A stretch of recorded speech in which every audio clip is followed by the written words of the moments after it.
We're recording this conversation in November 2021. A year from now, the world changes. The implementation of ISO 20022 to replace MT as the language of global payments is really going to shake things up. It's a difficult transition involving everybody involved in the payments chain, from payments operations people, product management, right the way through to the people who provide and maintain and operate the systems and technology that we use. A lot has been written about ISO 20022 as a theoretical benefit, but the conversations about ISO 20022 have been rather quieter. Biju from Fiorano Software and I, Andrew Muir from Nth Exception, have enjoyed many conversations about ISO 20022 implementation over the last few months, and we thought it would be a good idea perhaps to publish some of these conversations so that you were able to join in. We hope very much to participate in those chats and to develop them further as we investigate more layers of detail under the complex but wonderful world of ISO 20022 implementation. We really hope you enjoy it. Well, indeed. I mean, what's certainly true today is that any financial institution has essentially grown up a number of different databases containing historic information about payments data, about the movement of money. And this is a clear opportunity not only to centralize all of that, but also to harmonize it.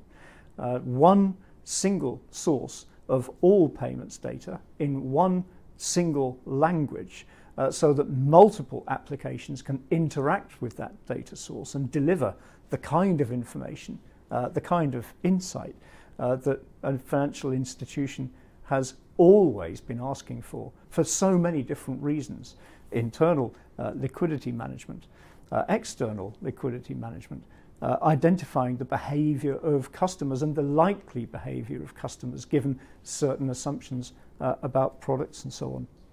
I think the fact that that correspondent banking and market infrastructures and payment schemes like SEPA through instant and real-time gross settlement channels are all harmonizing on ISO 20022 sends up a clear message to the innovators of things like the API community and distributed ledger technology users. There is really only one language for payments now. It is ISO 20022, and what you're doing is enabling institutions to bring all of that insight together into one source from which any number of vendors can start mining it for information to an extent and to a degree, I think, that has never really been possible before. I agree.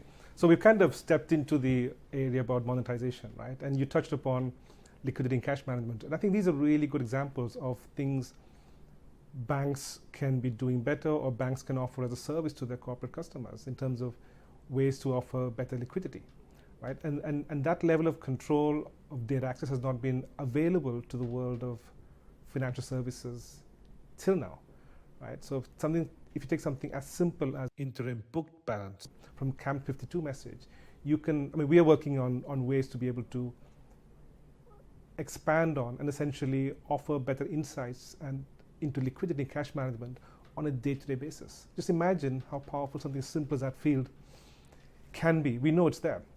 The data is there in ISO 20022. And I think between the kind of work that we are doing, and Fiorano does ISO adoption, and we are API native, right? And that's the direction that Swift are going with Swift GPI.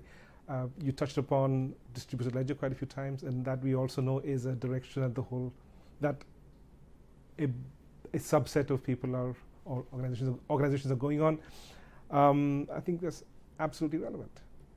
I think you're right, especially from the point of view of liquidity management. I've heard, as most people of my age have, many bankers complaining for many years that actually bringing all of the information about the use of money and the source of money together throughout a financial institution is either extremely difficult or even impossible.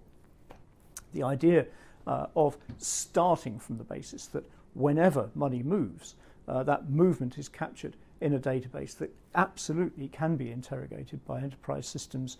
I think the idea is as old as the hills, but actually finally being able to do it is rightfully regarded as one of the most exciting upsides of ISO 20022, and a clear path to, as you term it, monetizing it, which is, I think, a 21st century term that really starts meaning something in this kind of context.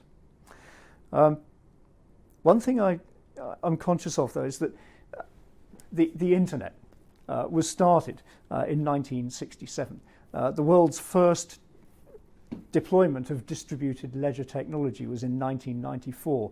It takes a long time for new stuff to really pay off.